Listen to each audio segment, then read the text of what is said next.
top of the Saturday morning, y'all. As you can see, I got my boy back here with me. Lots of people saying free ranger and all that kind of stuff. Yeah, well, he's back. People love you, buddy. I hope you had a great Valentine's Day, fellas. This is why I've partnered with Chalk, though. Is that way we can feel our healthiest and our best every single day. It gives you focus, drive. It boosts free testosterone by 87% in just 21 days. It's going to have you feeling like this guy right here, which is how we all want to feel. So go to chalk.com. That's CHOQ.com. Use promo code BUDDY. You're going to get 25% off your subscription. Made in the USA. Chalk.com. I'll put the link below. All right, so I've been looking forward to this video a lot, y'all. There's been a whole lot of people twisting scripture and saying that illegal immigration is completely okay because Jesus himself was an illegal immigrant. Wow.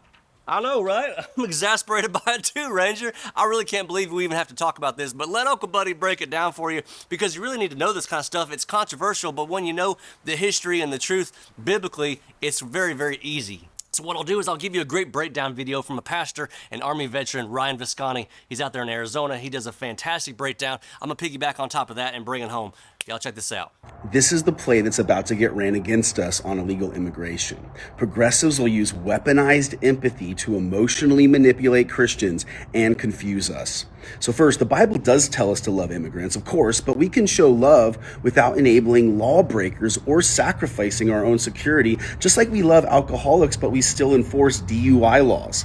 Second, God is the one who establishes nations and borders. The whole book of Nehemiah features a nation rebuilding its walls. And we build walls for the same reason you have a lock on your front door. Not because you hate the people on the outside, but because you love the people on the inside. If strangers started sneaking in your back door or climbing in unlocked windows, it would be unloving towards your own family to overlook that.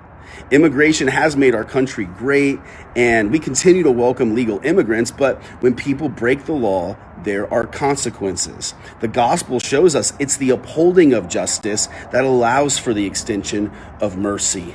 The reason people want to come to America is because our laws promote human flourishing and freedom. So we welcome people to come, but they have to be invited in the front door.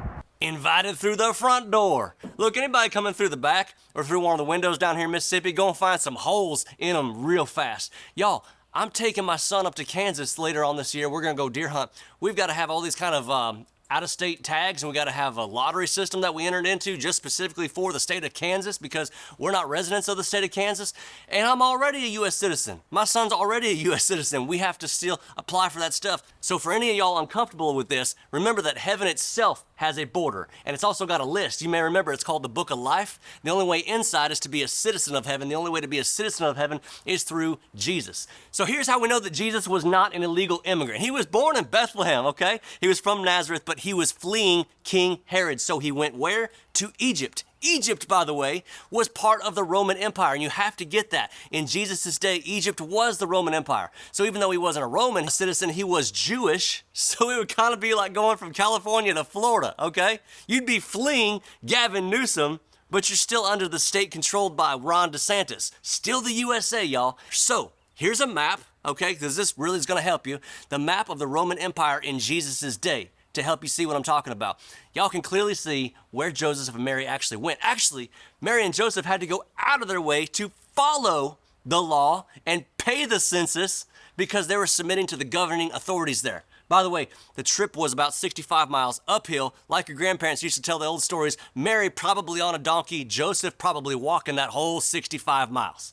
And it was legal for them to move about the Roman Empire, but the laws of the United States do ban coming in illegally. And don't even get me started on the Pope because he's got walls completely surrounding the Vatican. I know a ton of Catholics on this channel. I love y'all. I'm not trying to pick a fight with y'all at all, but I also know that 99% of all you Catholics on here have the same opinion of this current Pope as I do. The Lord is going to deal with him greatly with all the woke stuff he's been pushing the last 10 years.